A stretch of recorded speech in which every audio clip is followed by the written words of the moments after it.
So start करूया आपण revision साठी. That is the cell, the unit of life.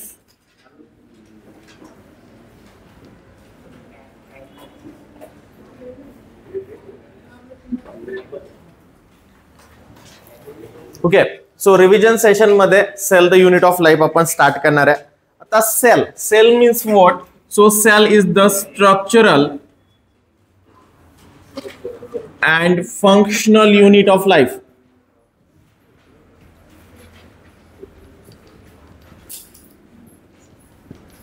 Okay, cell is the structural and functional unit.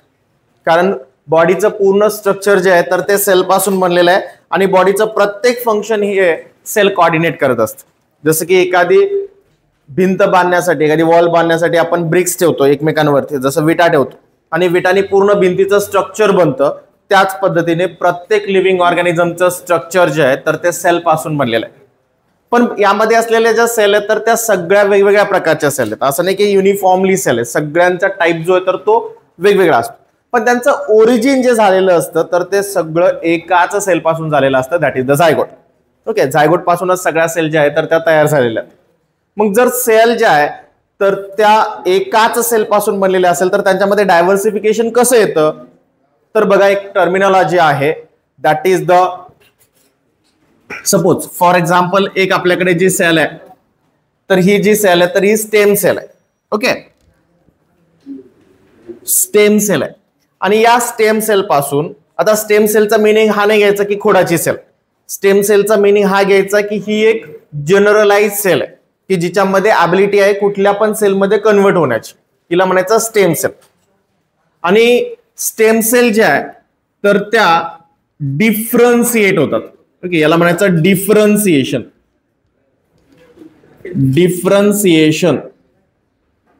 आणि differentiation झाल्यानंतर ही stem sale जी आहे तर ती कन्वर्ट होणार आहे. फॉर एक्झाम्पल ही प्लांटची सेल असेल आणि सपोज इथे बनली रूटची सेल. ओके, आता रूट काय झालं? स्पेशलाइज स्ट्रक्चर झालं. ओके, बट स्टेम सेल जी होती, स्टेम सेल, तर ही जी सेल होती तर ही एक जनरलाइज सेल होती. कुठल्या पण पार्ट मध्ये कन्वर्ट होण्याची याच्यामध्ये ॲबिलिटी होती. जसं की फॉर एक्झाम्पल आता ही रूट सेल बनली, पण ही शूटची सेल पण बनू शकत होती, किंवा फ्लावरची सेल पण बनू शकत होती, किंवा लीफची सेल पण बनू शकत होती. हे सगळं जे आहे तर ते कॉम्बिनेशन याच्यामध्ये आहे ऑलरेडी. फक्त त्याला कुठले केमिकल कंपोजिशन मिळतात याच्या बेसिसवरती ठरतं की ती सेल कशात कन्वर्ट होणार आहे. मग या प्रोसेसला म्हटलं आता डिफरन्सिएशन. पण याच ॲबिलिटीचा यूज करून आपण काय करतो की याचं टिश्यू कल्चर मध्ये यूज करून घेतो. म्हणजे फॉर एक्झाम्पल मी एक रूटची सेल घेतली आणि त्याच्यामध्ये एक वेगळं कंपोजिशन वापरून त्याला परत स्टेम सेल मध्ये कन्वर्ट केलं. ओके, तर प्लांट मध्ये हे सुद्धा पॉसिबल आहे. जे रूट सेल म्हणजे स्पेशलाइज सेलचं कन्व्हर्जन परत आपण जनरलाइज सेल मध्ये करू शकतो. आणि याच प्रोसेसला म्हटलं जातं डिफरन्सिएशन. ओके, या प्रोसेसला म्हटलं जातं डिफरन्सिएशन. आता जेव्हा डिफरन्सिएशन झालं परत स्टेम सेल बनली, पण ही परत बनलेली स्टेम सेल जर इन केस मी सपोज लीफच्या सेलमध्ये कन्वर्ट केली. ओके, लीफच्या सेलमध्ये जर मी कन्वर्ट केली म्हणजे डिफरन्सिएशन अगोदर नॅचरली झालं होतं, मी आता आर्टिफिशियली केलं. मग या प्रोसेसला म्हटलं जातं रिडिफरन्सिएशन. ओके, रिडिफरन्सिएशन. आणि जनरली टिश्यू कल्चर मध्ये आपण या प्रोसेस जे आहे तर ते यूज करत असतो. ओके, कुठल्या डिफरन्सिएशन, डिफरन्सिएशन अँड रिडिफरन्सिएशन. सो सेलची ही ॲबिलिटी आहे. आणि जेव्हा सेलची एका सिंगल सेल पासून पूर्ण प्लांट बॉडी तयार करण्याची ॲबिलिटी जेव्हा होत असेल, किंवा एखाद्या सेलमध्ये ही ॲबिलिटी असेल की एका सिंगल सेल पासून पूर्ण प्लांट बॉडी बनते किंवा पूर्ण ॲनिमल बॉडी बनते, तर या सेलच्या ॲबिलिटीला म्हटलं जातं टोटिपोटेन्सी. बॉयज, मी अगोदरच सांगितलंय, बसायचं असेल तर शांत बसायचं, नाही तर बाहेर जायचं. तुम्हाला सांगून पण जर ते जर करत असाल ना तर बिलकुल बसू नका, उगाच चिडायला लावू नका. मी अगोदरच काय सांगितलं, जर बायोचा क्लास करायचा असेल तर बसा, अदरवाईज जा. ओके, सो जर एका सिंगल सेल पासून जर पूर्ण बॉडी बनत असेल तर त्या ॲबिलिटीला म्हटलं जातं टुटीपोटेन्सी. आणि टुटीपोटेन्सी ही ॲबिलिटी जी आहे तर ती प्लांटच्या सगळ्या सेलमध्ये आहे, मात्र ॲनिमल मध्ये मात्र थोडंसं लिमिटेड प्रोसेस. म्हणजे फॉर एक्झाम्पल जर ह्युमन एम्ब्रिओ जर आपण कन्सिडर केला तर या ह्युमन एम्ब्रिओच्या 8 सेल स्टेज पर्यंत टुटीपोटेन्सी ॲबिलिटी आहे. मग त्या 8 सेल स्टेज पर्यंत जर त्या सेल जर स्प्लिट झाल्या तर त्या सेल पासून प्रत्येक एका सिंगल सेल पासून एक जो काही ज्याला आपण फिटस म्हणतो तर तो फिटस डेव्हलप होऊ शकतो. म्हणजे ज्याला आपण मोनोझायगोटिक ट्विन्स म्हणतो तर ते मोनोझायगोटिक ट्विन्स याच पद्धतीने बनलेले असतात. डायझायगोटिक ट्विन्स मध्ये मात्र वेगळी कन्सेप्ट आहे, जे आपण पुढे ह्युमन रिप्रोडक्शन जेव्हा शिकू तर तेव्हा मी तुम्हाला सांगेल. पण ह्युमन सेलमध्ये काही सेल पर्यंत 8 सेल स्टेज आल्यानंतर परत 16 सेल स्टेज गेली की त्याच्यानंतर टुटीपोटेन्सी ॲबिलिटी नसते, मग त्याच्यानंतर मल्टीपोटेन्सी ॲबिलिटी असते. सो या सेलच्या खूप साऱ्या ॲबिलिटी आहे. म्हणजे आपण व्यवस्थित जर बघितलं तर आपल्या बॉडीच्या जेवढ्या काही सेल आहेत तर त्या सगळ्यांचा ओरिजिन एका सिंगल सेल पासून झालेला आहे. पण प्रत्येकामध्ये तर ॲबिलिटी वेगळी आहे. जसं की फॉर एक्झाम्पल कार्डियक सेल जे आहेत तर त्यांच्यामध्ये डिव्हिजन करण्याची कॅपॅसिटी नाही आहे, पण आपल्या स्किनच्या सेलमध्ये डिव्हिजन करण्याची कॅपॅसिटी रॅपिड आहे, खूप जास्त डिव्हिजन करतं स्किनची सेल. म्हणजे प्रत्येकामध्ये जरी पण ओरिजिन जर सेम असेल तरी सुद्धा त्याचं फंक्शनिंग जे आहे तर ते डिफरंट असू शकतं. ओके, मग आता ही सेल नक्की काय तर ते आपण पुढे बघूया. आता सेलची डिस्कव्हरी कशी झाली तर सगळ्यात पहिल्यांदा रॉबर्ट हुक यांनी पहिल्यांदा प्लांटची बार्क मध्ये प्लांटचं बार्क ऑब्झर्व केलं स्वतः बनवलेल्या मायक्रोस्कोप मध्ये, आणि त्यांनी पहिली डेड सेल ऑब्झर्व केली. त्याच्यानंतर अँटॉन वोन लिव्हनहुक यांनी पहिल्यांदा प्लांट रूट टिप ची सेल ऑब्झर्व केली, आणि त्यानंतर त्यांनी व्हेरियस टाइपच्या सेल ऑब्झर्व केल्या, बॅक्टेरियाची वगैरे वगैरे.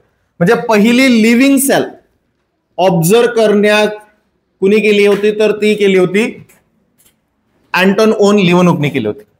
त्याच्यानंतर आणखीन एका सायंटिस्टचं नाव इथे इम्पॉर्टंट आहे, that is the Robert brown. Okay, Robert brown. आणि या रॉबर्ट ब्राउन यांनी पहिल्यांदा न्यूक्लियसला ऑब्झर्व केलं होतं. म्हणजे न्यूक्लियसची डिस्कव्हरी जी आहे तर ती कोणाच्या नावावर आहे, रॉबर्ट ब्राउनच्या नावावर.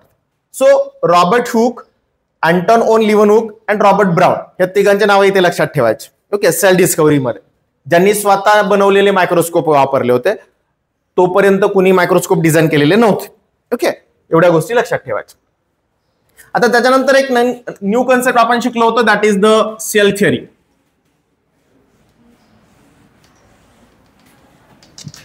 आता सेल थिअरी मध्ये जर बघितलं आपण सेल थिअरी, आता सेल थिअरी का शिकायची, पहिली गोष्ट ही आहे की सेल थिअरी मुळे आपल्याला हे कळालं की सेल कशा तयार होतात किंवा ऑर्गॅनिझम कसे तयार झालेले होते. मग ही सेल थिअरी जी आहे तर ती 3 सायंटिस्टने दिलेली होती मिळून. सगळ्यात पहिल्यांदा एम स्लेडन,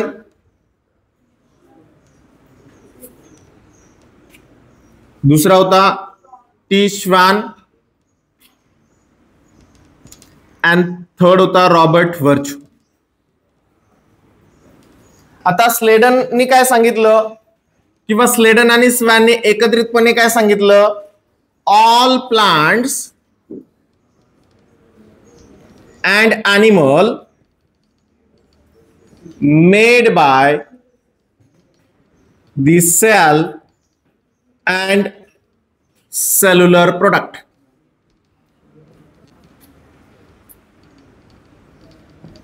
सगळे ॲनिमल आणि प्लांट्स हे सेल पासून बनलेले किंवा सेलच्या प्रोडक्ट पासून बनलेले. ओके, आणि त्यानंतर रुडॉल्फ वर्च्यू जो की बायोटेक्नॉलॉजिस्ट होता, त्यांनी पुढे सांगितलं, त्यांनी एक लॅटिन वर्ड मध्ये एक सेंटेन्स दिलेलं होतं, that is the omnis cellula e cellula. Okay, omnis cellula e cellula. याचा मिनिंग काय होतो? तर याचा मिनिंग होतो every cell for by the pre existing cell. म्हणजे प्रत्येक सेल जी आहे तर ती अगोदरच्या सेल पासून तयार झालेली. मग त्याला विचारलं की अगोदरची सेल कशी तयार झाली होती? तो म्हणे त्याच्या अगोदरच्या सेल पासून. मग त्याच्या अगोदरची सेल कशी तयार झाली होती? तो म्हणे त्याच्या अगोदरच्या सेल पासून. म्हणजे पहिली सेल कशी बनली? हा म्हणे मला नाही माहिती. ओके, सो यांनी फक्त काय सांगितलं की जनरेशन कंटिन्यू कसं झालं हे सांगितलं, पण जनरेशन फॉर्म कसं झालं हे मात्र याला सांगता नाही आलं. ओके, सो सेल थिअरी आपल्याला एक क्वेश्चन विचारला जातो, who give the final shape to the cell theory, की सेल थिअरीला फायनल शेप कोणी दिला? तर तेव्हा मात्र आन्सर असेल आपलं रुडॉल्फ वर्च्यू. ओके, कारण त्या ऑप्शन मध्ये सगळे ऑप्शन असेल, स्लेडन पण असेल, स्वान पण असेल आणि वर्च्यू पण असेल, पण जे फायनल शेप देण्याचं काम जे आहे तर ते कोणी केलं होतं? रुडॉल्फ वर्च्यूने केलं होतं. ओके, सगळ्यात अगोदर सेल थिअरी मात्र या दोघांनीच दिलेली होती. ओके, स्लेडन आणि स्वान यांनी काय सांगितलं होतं? All plant and animal made by the cell and cellular product. Okay, सेलच्या प्रोडक्ट पासून किंवा सेल पासून सगळे लिव्हिंग ऑर्गॅनिझम बनलेले आहेत. पण रुडॉल्फ वर्च्यूने पुढे जाऊन सांगितलं ओमनिस सेल्युला ई सेल्युला. म्हणजेच काय? तर प्रत्येक सेल जी आहे तर ती कशापासून बनलेली आहे? अगोदरच्या सेल पासून बनलेली. ओके, पण काही या सेल थिअरीला काही एक्सेप्शन पण आहेत. कारण स्पेसिफिकली यांनी काय सांगितलं? फक्त ॲनिमल आणि प्लांट्स बनलेले आहेत. ओके, बट एक एक्सेप्शन इथे आहे. पहिला दॅट इज द व्हायरस. कारण व्हायरस हा सेल नाही आहे पण लिव्हिंग ऑर्गॅनिझम आहे. Is it right? का? कारण व्हायरस जर बघितलं तर सराउंडिंगला एक फक्त प्रोटीनचं कोट असतं. ओके, प्रोटीन कोट असतं आणि आतमध्ये जेनेटिक मटेरियल असतं. मग जेनेटिक मटेरियलच्या सराउंडिंग जर प्रोटीन कोट असेल आणि तो पण एखाद्या लिव्हिंग ऑर्गॅनिझम मध्ये जात नाही, ते प्रोटीन कोट आतमध्ये जात नाही, फक्त जेनेटिक मटेरियल जात आणि तो त्याच लिव्हिंग ऑर्गॅनिझमची, ज्याला आपण होस्ट म्हणतो, ज्याच्या बॉडीच्या आतमध्ये हा व्हायरस गेलेला आहे, तर त्याच बॉडीची रेप्लिकेशन मशिनरी यूज करून स्वतःचं डबलिंग करून घेतो, रेप्लिकेशन करून घेतो. ओके, म्हणजे इथे हा लिव्हिंग नाहीये तर मग मल्टिप्लिकेशन कसं होतं? आणि जर लिव्हिंग आहे तर मग सेल नाहीये. मग हे सगळ्या रिझनमुळे सेल थिअरीला पहिला एक्सेप्शन मिळाला, दॅट इज द व्हायरस. त्याच्यानंतर सेकंड एक्सेप्शन मिळाला, दॅट इज द व्हिरिओइड्स. ओके, व्हिरिओइड्स. आता व्हिरिओइड्स आणि व्हायरस मध्ये काय फरक आहे? तर ज्याला प्रोटीन कोट आहे त्याला म्हटलं आता व्हायरस, आणि ज्याला प्रोटीन कोट नाहीये, फक्त जेनेटिक मटेरियल आहे, त्याला काय म्हणायचं? व्हिरिओइड्स. ओके, ज्याला प्रोटीन कोट आहे त्याला म्हटलं आता व्हायरस, आणि ज्याला प्रोटीन कोट नाहीये, फक्त जेनेटिक मटेरियल आहे, त्याला काय म्हटलं आता? व्हिरिओइड्स. ओके, सो व्हायरस आणि व्हिरिओइड्स असे दोन एक्सेप्शन जे आहेत तर त्या सेल थिअरीला आहे. त्याच्यानंतर अजून एक एक्सेप्शन आहे, दॅट इज द प्रायॉन्स. आता प्रायॉन्स काय आहेत? तर मिसफोल्डेड प्रोटीन आहे. ओके, प्रायॉन काय आहे? Misfolded protein.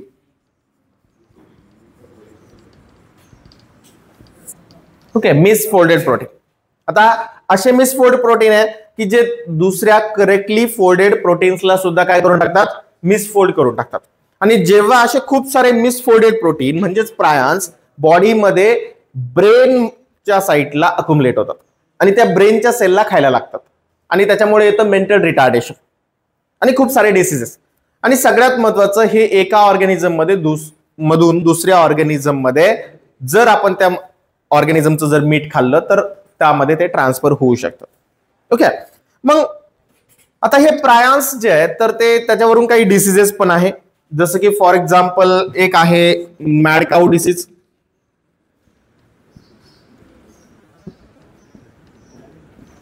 जो की काऊ बफेलो मध्ये होतो. त्याच्यानंतर दुसरा आहे जॅकॉब डिसीज, जो की ह्युमन मध्ये होतो. आणि दुसरा आहे कुजरू डिसीज.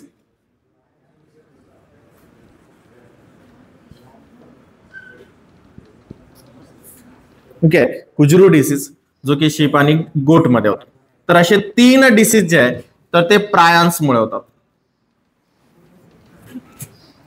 आणि त्यामुळे जनरली आपण जेव्हा मीठ खायचं असतं तर तेव्हा ब्रेनचा पार्ट जनरली काढून टाकतो किंवा तोंडाचा पार्ट जो आहे तर तो काढून टाकतो. का? कारण जरी पण प्रायांस असेल तर याच ठिकाणी ते अक्युमुलेट झालेले असतात.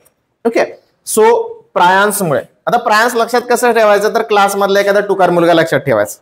मी अगोदरच तुम्हाला सांगितलं होतं की एखादा टुकार मुलगाच्या संगतीमध्ये जर एखादा हुशार मुलगा आला तर तो टुकार मुलगा हुशार होण्याचे चान्सेस निग्लिजिबल असते, मात्र जो हुशार मुलगा टुकार होण्याचे चान्सेस मात्र 100% असते. सो तसंच हा मिसफोल्डेड प्रोटीन म्हणजे टुकार मुलगा आणि करेक्टली फोल्डेड प्रोटीन म्हणजे हुशार मुलगा. ओके, टुकार मुलाच्या कॉन्टॅक्ट मध्ये हुशार मुलगा आला की हुशार मुलगा हुशार राहील याची काही गॅरंटी नाही. तसंच तो करेक्टली फोल्डेड राहील प्रोटीन याची पण काही गॅरंटी नाही. So priors. ओके, हे लक्षात ठेवा. हे 3 एक्सेप्शन आहे सेल थेअरीला. काय काय? Virus, viroids and prions. Okay, clear इथपर्यंत? ओके. त्याच्यानंतर सेल जे आहे तर त्याच्या बेसिक 2 टाईप पडलेले आहेत.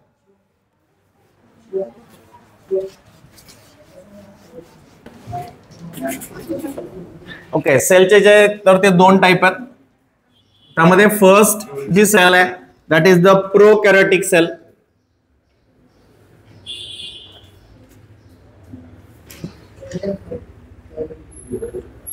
आणि दुसरी जी सेल आहे that is the eukaryotic sale.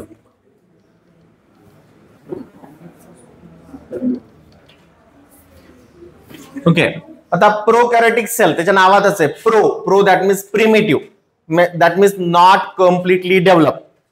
कॅरियोटिक, कॅरियॉनचा मिनिंग होतो न्यूक्लियस. सो असा न्यूक्लियस जो कम्प्लीट डेव्हलप झालेला नाहीये तर त्याला म्हणायचं प्रोकॅरियोटिक सेल. आणि दुसरी म्हणजे यूचा मिनिंग होतो ट्रू. कॅरियोटिक मीन्स कॅरियॉन म्हणजे न्यूक्लियस. ज्या सेलमध्ये ट्रू टाईपचा न्यूक्लियस असेल, कम्प्लीट डेव्हलप न्यूक्लियस असेल तर त्याला म्हटलं जातं यूकॅरियोटिक सेल. आता बघा विद्यार्थी मित्रांनो, इथे आउटर लेअर जो असतो तर स्पेसिफिकली प्रोकॅरियोटिक सेल मध्ये इथे असतो हा ग्लायकोकॅलिक्स. आता ग्लायकोकॅलिक्स सगळ्याच सेलमध्ये असेल असं पण नाही. ओके, पण मॅक्झिमम बॅक्टेरियल सेलमध्ये ग्लायकोकॅलिक्स हा एक एक्स्ट्रा प्रोटेक्टिव्ह लेअर असतो. त्याच्यानंतर सेकंड लेअर जो आहे तर हा लेअर असतो सेल वॉल. आणि प्रोकॅरियोटिक सेल मध्ये सेल वॉल जी बनलेली असते तर ती बनलेली असते पेप्टिडोग्लायकन पासून. सेल वॉल कशाने बनलेली आहे? पेप्टिडोग्लायकन पासून बनलेली आहे. त्याच्यानंतर आता सेल वॉल जी आहे तर ती सॉलिड असेल तर तिला कॅप्सूल म्हटलं जातं. आणि जेव्हा लिक्विड असेल तर त्याला स्लाइम लेअर म्हटलं जातं. जे कम्प्लीट लिक्विड नसतं, सेमी सॉलिड नेचरचं असतं जनरली. ओके, आणि तेव्हा त्याला म्हटलं जातं स्लिमी लेअर. त्याच्यानंतर पुढे जर बघितलं तर थर्ड एक लेअर असतो, it is also protective layer known as a cell membrane.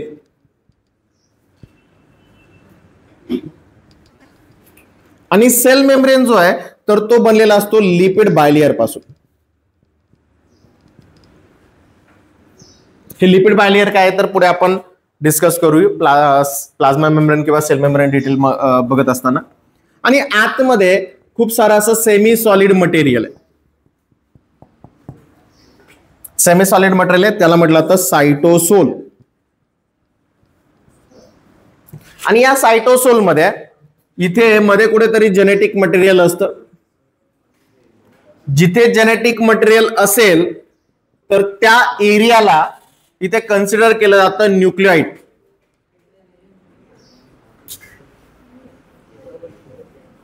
Okay, न्यूक्लिओइड्स. So जिथे जेनेटिक मटेरियल आहे त्या एरियाला काय कन्सिडर केलं जातं? न्यूक्लिओइड्स. आता याच बरोबर इथे काही रायबोझोम सुद्धा असतात. For example this is the ribosome. आणि जो रायबोझोम असतो इथे मात्र थोडासा वेगळा आहे. यूकॅरियोटिक सेलपेक्षा इकडे रायबोझोम जो आहे तर तो वेगळा आहे. इथे जो रायबोझोम आहे तर तो 70S सब युनिटने बनलेला आहे. 70S म्हणजे 70 सब युनिटने बनलेला आहे. एसचा लॉंग फॉर्म काय आहे? स्वेडबर्ग युनिट किंवा sedimentation coefficient. Okay, so 70S टाइपचे रायबोझोम इथे आहेत. रायबोझोमलाच प्रोटीन मशिनरी पण म्हटलं जातं किंवा मेम्ब्रेन लेस सेल ऑर्गेनल पण म्हटलं जातं. ओके, हे लक्षात ठेवा. आणि जनरली तुम्हाला कधी कधी क्वेश्चन विचारला होतो which cell organelle common in both prokaryotic and eukaryotic cell, तर तुमचा आन्सर असला पाहिजे रायबोझोम. ओके, हा एकमेव सेल ऑर्गेनल असा आहे की दोन्हीकडे पण सारखंच काम करतो. ओके, आता इकडे युकॅरियोटिक सेल जर बघितलं तर युकॅरियोटिक सेल मध्ये परत दोन एक्झाम्पल आहे, एक आहे प्लांट सेल, दुसरा आहे अॅनिमल सेल. पण एक आपण टिपिकल युकॅरियोटिक सेल बघूया ज्याच्यामध्ये सगळे प्लांटचे आणि अॅनिमलचे सगळ्यांचे सेल ऑर्गेनल असतील. आता इथे सुद्धा बाहेरचा जो आउटर लेअर आहे, ओके, आउटर लेअर जो आहे तर तो काय आहे, तर तो आहे सेल वॉल. पण सेल वॉल जो आहे तर तो अॅनिमल सेल मध्ये अब्सेंट असतो, प्लांट सेल मध्ये मात्र प्रेझेंट असतो. ओके, आणि प्लांट सेल मध्ये जे बनलेला असतो तर तो सेल्युलोज, हेमिसेल्युलोज, पेक्टिन आणि लिग्निन पासून बनलेला असतो. तेच जर फंगल सेल वॉल जर बघितली आपण तर फंजाईची सेल वॉल जी बनलेली आहे तर ती कायटिन पासून बनलेली आहे. ओके, फंजाईची सेल वॉल कधीही, फंजाईच्या सेल वॉल मध्ये कधीही सेल्युलोज नसतो, फंजाईच्या सेल मध्ये असतो फक्त कायटिन.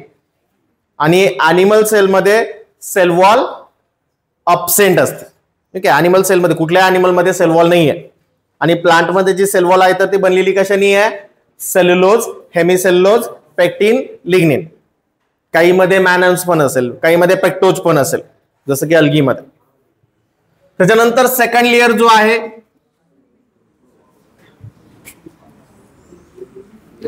तर तो आहे सेल मेम्ब्रेन किंवा त्याला म्हटलं तर प्लाझ्मा मेम्ब्रेन. आणि हा अॅनिमल सेल मध्ये आउटर मोस्ट लेअर आहे, मात्र प्लांट सेल मध्ये जर बघितलं तर हा सेकंड लेअर आहे. आणि अॅनिमल मध्ये, प्लांट मध्ये, बॅक्टेरिया मध्ये किंवा इव्हन फंगस मध्ये सुद्धा सगळ्यांचा सेल वॉल जी बनलेली, सेल मेम्ब्रेन जो बनलेला असतो तर तो लिपिड बायलेअरनेच बनलेला असतो. ओके, सगळ्यांमध्ये हा जो सेल मेम्ब्रेन आहे तर तो कशाने बनलेला आहे, लिपिड बायलेअर पासून बनलेला आहे. त्यानंतर आता आतमध्ये जे काही सेमी सॉलिड मटेरियल आहे तर या सगळ्याला कन्सिडर केलं जातं दॅट इज द सायटोसोल. ओके, याला काय कन्सिडर केलं, सायटोसोल. पण या सायटोसोल मध्ये जेव्हा सेल ऑर्गेनल मिक्स होतील तेव्हा मात्र याला एकत्रितपणे काय म्हटलं जातं, सायटोप्लाझम. ओके, आता प्लांट सेल मध्ये जर बघितलं तर बिगेस्ट सेल ऑर्गेनल जो असतो तर तो असतो व्हॅक्युअल. मात्र अॅनिमल सेल मध्ये बिगेस्ट सेल ऑर्गेनल जो असतो तर तो असतो न्यूक्लियस. ओके, मग न्यूक्लियस जो आहे तर तो इथे सेंट्रली प्लेस असतो. न्यूक्लियस जो आहे तर तो डबल मेम्ब्रेनचा बनलेला आहे आणि त्याच्यामध्ये खूप सारे असे न्यूक्लियर पोर आहेत जिथे आउटर लेअर किंवा आउटर मेम्ब्रेन आणि इनर मेम्ब्रेन जो आहे तर तो असा एकत्र आलेला आहे. जनरली न्यूक्लियसचा जो मेम्ब्रेन असतो तर तो मेम्ब्रेन हा नॉन परमिएबल असतो, म्हणजे त्याच्यामधून कोणीही एंट्री करणार नाही. पण याला जर एंट्री करायची असेल तर इथे खूप सारे न्यूक्लियर पोर आहेत, म्हणजे होल आहेत न्यूक्लियसला. आणि अप्रॉक्सिमेटली न्यूक्लियसला नियर अबाउट 9000 न्यूक्लियर पोर असतात, म्हणजे जवळपास 9000 न्यूक्लियर पोर असतात. आता याचाच मेम्ब्रेन पुढे असा फॉर्म होऊन त्याची ओव्हरग्रोथ होऊन एक पुढचा सेल ऑर्गेनल बनवला जातो that is the endoplasmic reticulum. Endoplasmic reticulum जर बघितलं तर एंडोप्लाझमिक रेटिक्युलम दोन टाईपचा असतो. या न्यूक्लियस मध्ये तयार झालेले रायबोझोम इथे येऊन स्टिक होतात आणि त्याच्यामुळे या एंडोप्लाझमिक रेटिक्युलमचा जो सरफेस आहे तर तो असा रफ दिसायला लागतो आणि म्हणून या एंडोप्लाझमिक रेटिक्युलमला म्हटलं जातं रफ एंडोप्लाझमिक रेटिक्युलम. आता रफ एंडोप्लाझमिक रेटिक्युलम का बनलंय, कारण त्याच्या सरफेसवरती कोण स्टिक झालेला आहे, रायबोझोम स्टिक झालेला आहे. रायबोझोम स्टिक झालेला असल्यामुळे याला म्हटलं जातं रफ एंडोप्लाझमिक रेटिक्युलम. जर इथे रायबोझोम स्टिक झालेला नसेल, कारण इकडचा पुढचा जो एंडोप्लाझमिक रेटिक्युलम आहे तर तिथे रायबोझोम नाहीये, मग या एंडोप्लाझमिक रेटिक्युलमला काय म्हटलं जातं, स्मूथ एंडोप्लाझमिक रेटिक्युलम. आता रफ एंडोप्लाझमिक रेटिक्युलम मध्ये जे काही रायबोझोम असल्यामुळं इथे प्रोटीन सिंथेसिस खूप जास्त होतं. जर आपल्याला क्वेश्चन विचारला की which is the site of protein synthesis, तर प्रोटीन सिंथेसिसची साइट कुठली असली पाहिजे, RER, that is the rough endoplasmic reticulum. पण स्मूथ एंडोप्लाझमिक रेटिक्युलम मध्ये रायबोझोम नसतात, त्याच्यामुळे तिथे प्रोटीनचं फॉर्मेशन होत नाही, मात्र प्रोटीनचं फोल्डिंग मात्र होतं.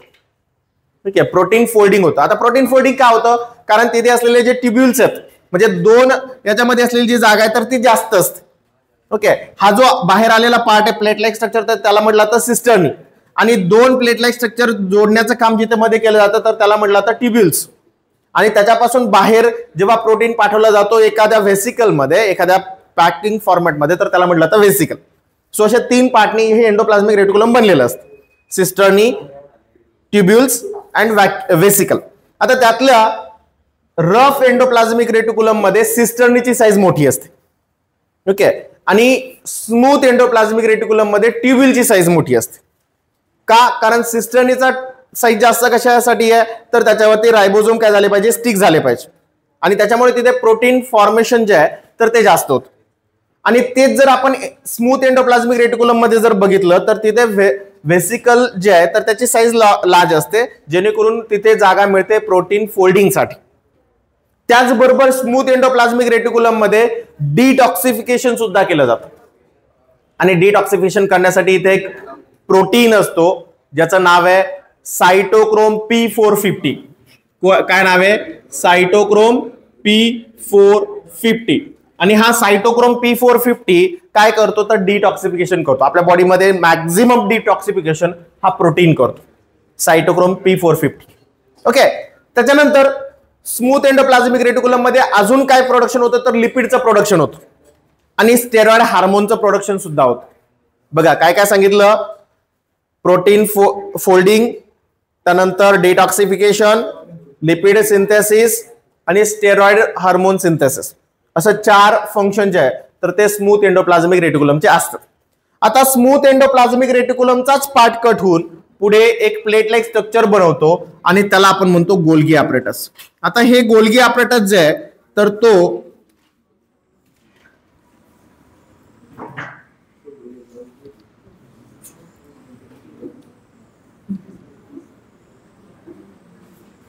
यासारखं स्ट्रक्चर असतं आणि तो तयार झालेला असतो एंडोप्लाझ्मिक रेटिक्युलम पासूनच.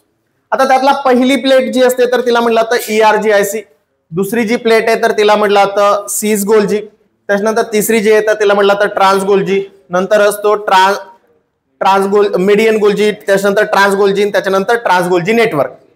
आता त्याचा एंडोप्लाझ्मिक रेटिक्युलमची जी साईट आहे, बघा हे लक्षात ठेवा, इथे क्वेश्चन बनतो. या एंडोप्लाझ्मिक रेटिक्युलमची जी साईट आहे तर त्याला म्हटलं जातं सीस फेस.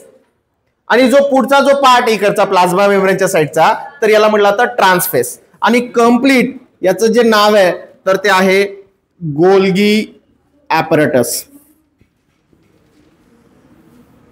किंवा त्याला गोल्गी कॉम्प्लेक्स किंवा गोल्गी बॉडी असं सुद्धा कन्सिडर केलं जातं. प्लांट गोल्गीला मात्र काय कन्सिडर केलं जातं, डिक्टिओझोम. ओके, प्लांट गोल्गीला कन्सिडर केलं जातं डिक्टिओझोम, कारण प्लांट मध्ये मेडियन गोल्जी जे आहेत तर ती काय करते, काय काम करत असते, सेल्युलोजचं फॉर्मेशन.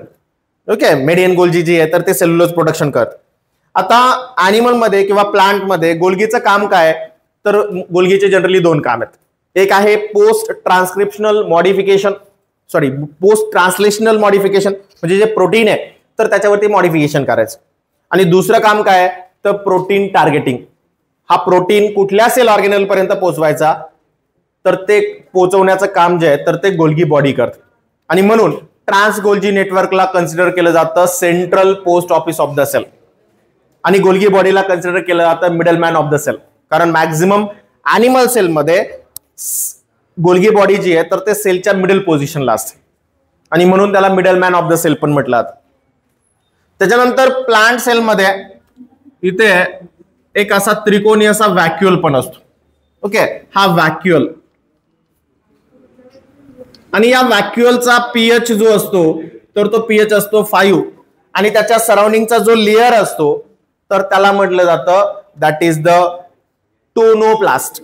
व्हॅक्युअलचा जो मेम्ब्रेन आहे तर त्याला काय कन्सिडर केलं जातं, टोनोप्लास्ट. या टोनोप्लास्ट वरती क्वेश्चन आहे नीटला, तो लक्षात ठेवा. Okay, tonoplast.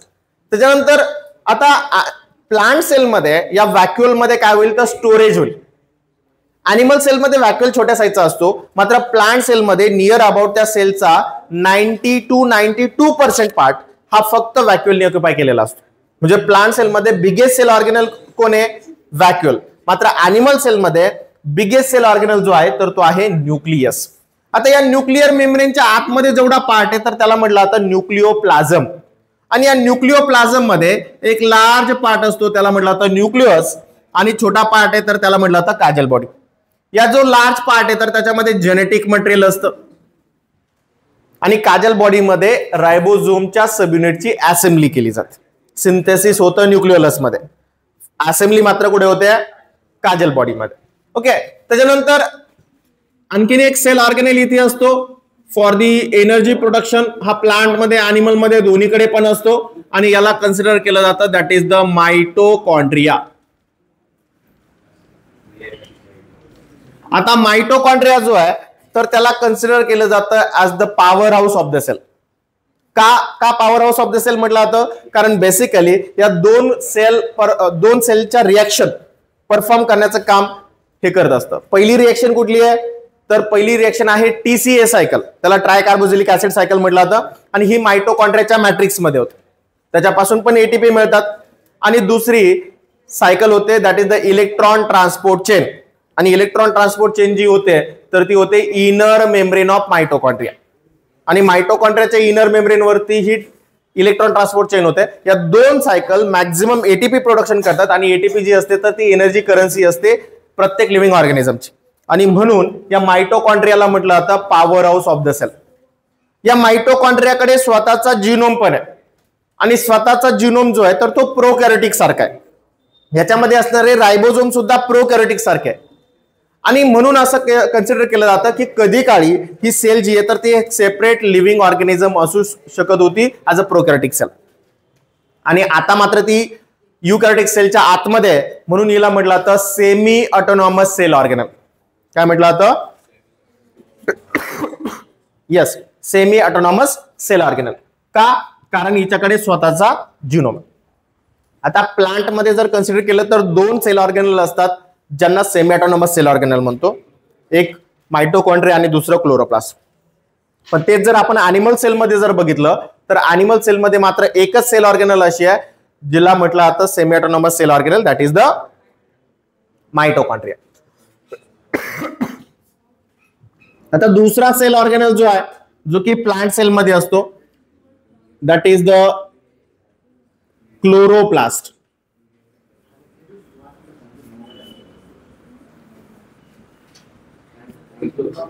ओके, याला म्हटलं आता क्लोरोप्लास्ट. आणि हा क्लोरोप्लास्ट जो आहे तर तो क्लोरोप्लास्ट फक्त प्लांट मध्ये असतो, कारण हा क्लोरोप्लास्ट करतो फोटोसिंथेसिस, आणि त्यामुळेच प्लांटला ग्रीन कलर येतो, कारण याच्यामध्ये फोटोसिंथेटिक पिगमेंट असतं, universal photosynthetic pigment that is the chlorophyll A. आणि त्या क्लोरोफिल ए चा कलर जो असतो तर तो ग्रीन असतो, आणि त्यामुळे प्लांटला ग्रीन कलर येतो.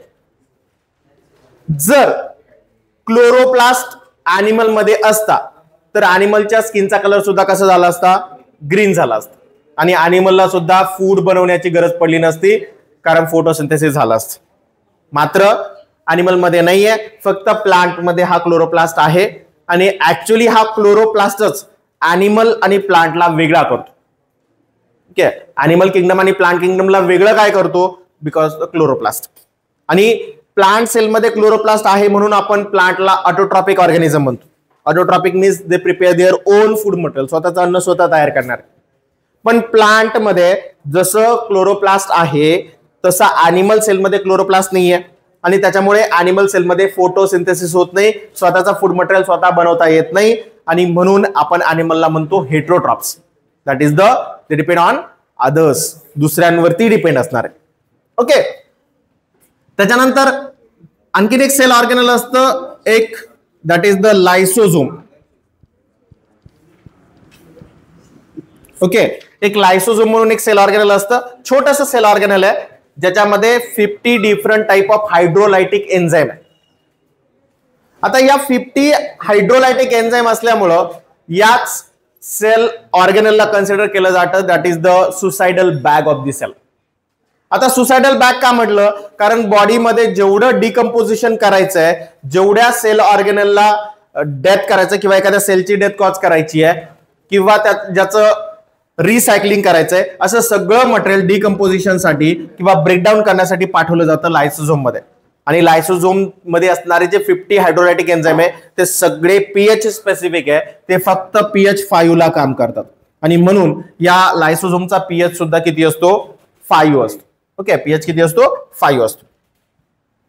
त्यानंतर अजून काही सेल ऑर्गेनल इथे असतात ज्यांना मायक्रो बॉडीज कन्सिडर केलं जातं. ओके, आता मायक्रो बॉडीज मध्ये काय असतं तर मायक्रो बॉडीज मध्ये 2 सेल ऑर्गेनल असतात. अॅनिमल सेल मध्ये एकच असतो, दॅट इज द पॅरॉक्सिझोम.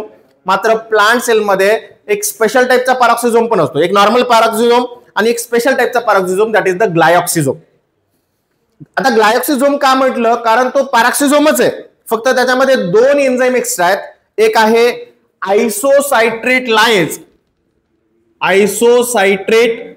लायज, आणि दुसरा आहे मॅलेट सिंथेज. आणि हे 2 एन्झाईम जास्त असल्यामुळे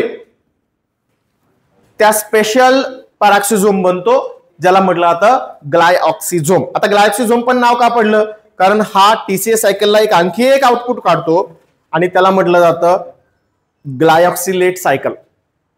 ज्याच्याकडे मोबाईल आहे त्यांनी बाहेर ठेवून या, उठा लवकर. मोबाईल फोडून ना, मोबाईल फोडून टाकेन मी. उठ आणि बाहेर ठेवून ये मोबाईल. मी सगळ्यांचे चेकिंग केलं. मी काय सांगितलं? मोबाईल ज्याच्याकडे असेल, जे वाजलंय ते बाहेर ठेवून या.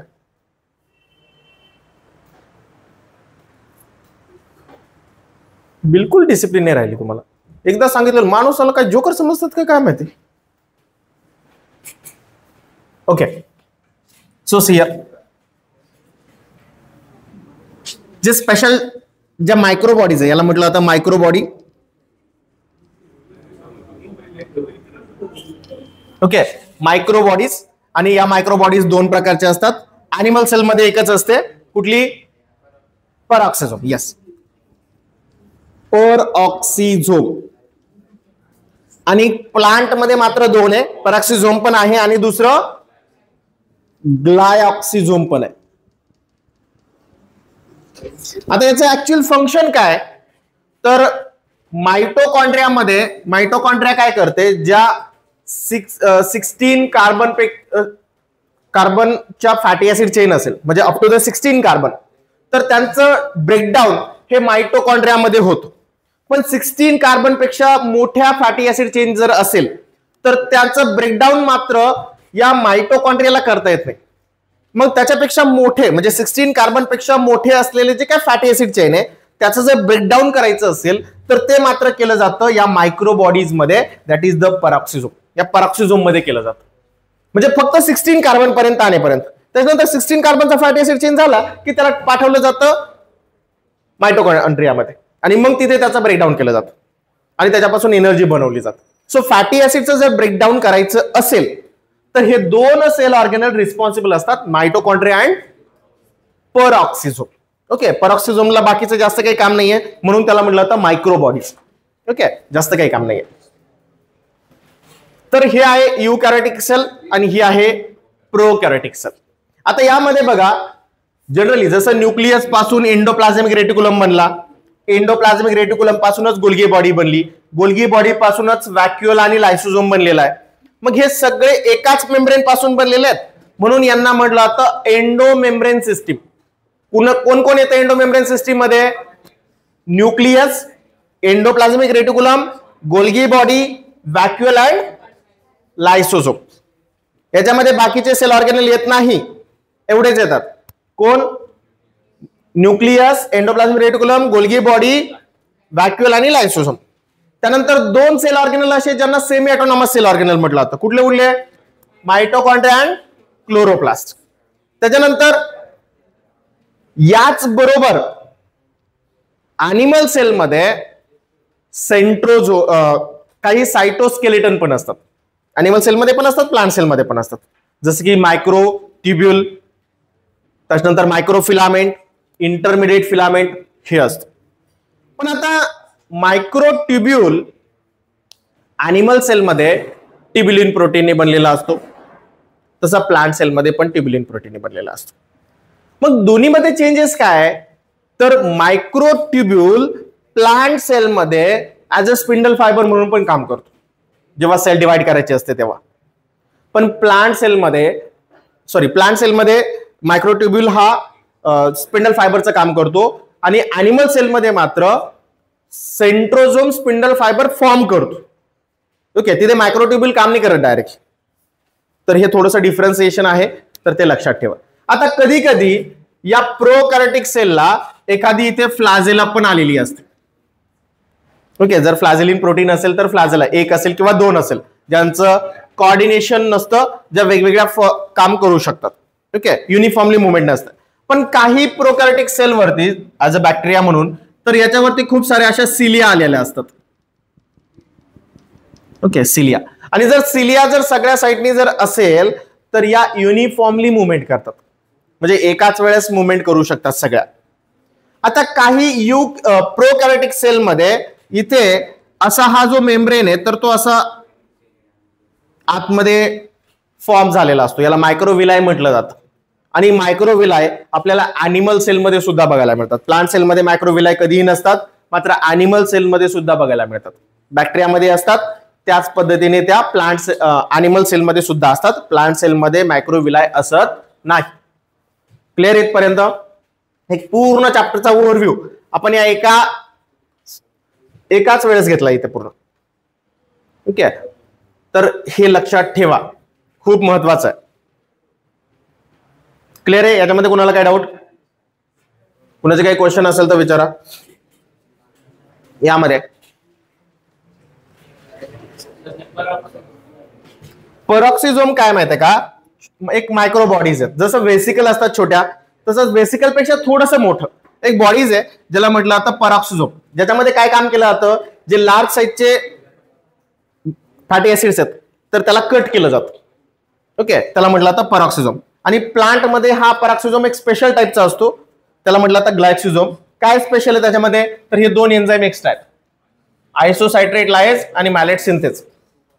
ओके, अजून कोणाचे काही क्वेश्चन्स आहेत, जे न्यू स्टुडंट आलेले आहेत वगैरे, त्यांचे काही क्वेश्चन्स? शिकवलेलं समजतंय? ओके,